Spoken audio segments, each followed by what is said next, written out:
Hey, everybody. All right. So, I just had to take a robot test earlier today. You know what I'm talking about. You just want to use the internet. The website stops you and says, "Whoa! Before you can go in there, I need you to do me a favor. You need to prove to me you're a human being. Here's how you're going to do this. You're going to look at these pictures. You're going to tell me which one of these is a traffic light." I don't know about the rest of you, but I think that's a pretty weird artificial intelligence failsafe. Since we're starting to let them drive our cars now. This was poor planning. This will not end well. And as a nerd, this is not the robot test any of us were promised.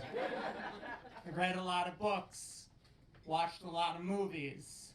The next time the internet stops me, I want it to say to me, "Hey, Sammie, before you can go in there, I need you to do me a favor. In your own words, tell me, the internet, what is love?" It's gonna be bad news for depressed Sammie. I'll tell you what. Yeah, I deal with depression, I deal with anxiety. The current state of the world, this legislation has not been helping. And sometimes technology does not help either, okay? I don't like texting because autocorrect gets in the way. I have a unique problem with my phone, though. You see, my phone is possessed.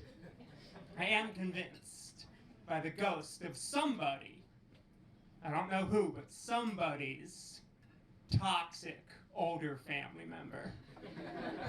I know this because of the decisions that my phone makes, the corrections that my phone has to act on. Phone just keeps changing selfie to selfish, protest to inappropriate, pronouns to prostate. As a trans feminine person, that is a microaggression, phone. That is a microaggression. And queer and trans too. Honey, are you sure it's not a phase? Get out of my phone, Mom! Get out of my phone. Yeah, so I take self-care very seriously. Part of that is I meditate regularly. I don't know if any of you do this, but I have found some benefits for me. Meditation helps me be anxious Sammie less often. Okay? Meditation helps me sleep better, anchors me in the present moment, and removes tension from my body.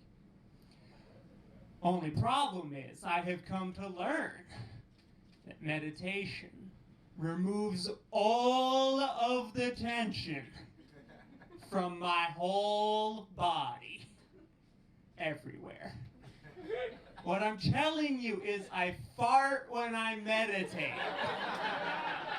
Yeah, it turns out group meditation is not the place for Sammie James.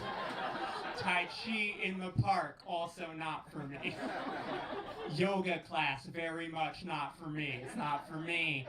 I remember the yoga teacher's exact words. She pulled me out of a forward fold. She looked at me with kindness and a little bit of judgment in her eyes, and she said, "Namaste." Away from my yoga class. Nama better stay away from my yoga class. I can't help it, okay? When I feel comfortable, when I feel safe, the gas just starts flowing. This has been something to get used to for anyone in a good relationship with me. You might wait as long as possible to fart in front of your partner. Me, if I like someone, I do it immediately. Okay? Get that right out of the way. Your love language is something like gifts, acts of service. Mine is acts of flatulence. I will never change. Anyway, vampires, huh? Here's what I don't like. Here's what I don't understand. Here's what I don't get about vampires. Vampires, no reflection. We all know this. Vampire, you can't see them in a mirror. Why do you always look hot? You cannot see yourself, ever. Your hair, always perfect. What the hell, Dracula? Get away from me, Countess Bathory. That's a deep cut for the vampire fans. Figured sometimes that falls flat. I figured in a room full of queer people it would work. I don't love you anymore, Count Chocula. Breakups are hard, okay? Breakups are very hard. But why are we romanticizing vampires anyway? There's so many more eligible, lovable monsters, mythical creatures. The werewolf, okay? Adorable, loyal, great head of hair. And once a month, you get all the perks of dog ownership with none of the responsibility. Sure, there's some responsibility for hiding a body.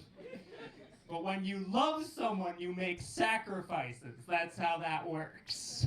I think the most dateable mythical creature is the mer people. Okay, that's the fish people. Okay, they keep you afloat. They keep you hydrated.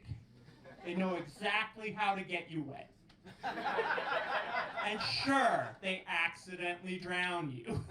But who is better equipped to save you in the event of this hypothetical definitely going to happen drowning?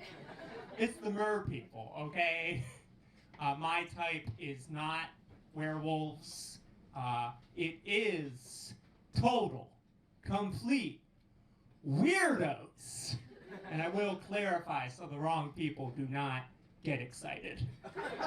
I mean cute. I mean sweet. Not scary. If I think that I am going to end up in your basement, we do not have a future. I hope. But if you own a dinosaur costume, ooh. If you have a mushroom farm in your apartment, give me a second. If you speak Elfish, Latin, and Dothraki, oh baby, sign me up. I will end with this. I was out for a walk the other day, and a bus passed me with the words, "Dapper Trans," written on the side. What a way to find out I own a bus company.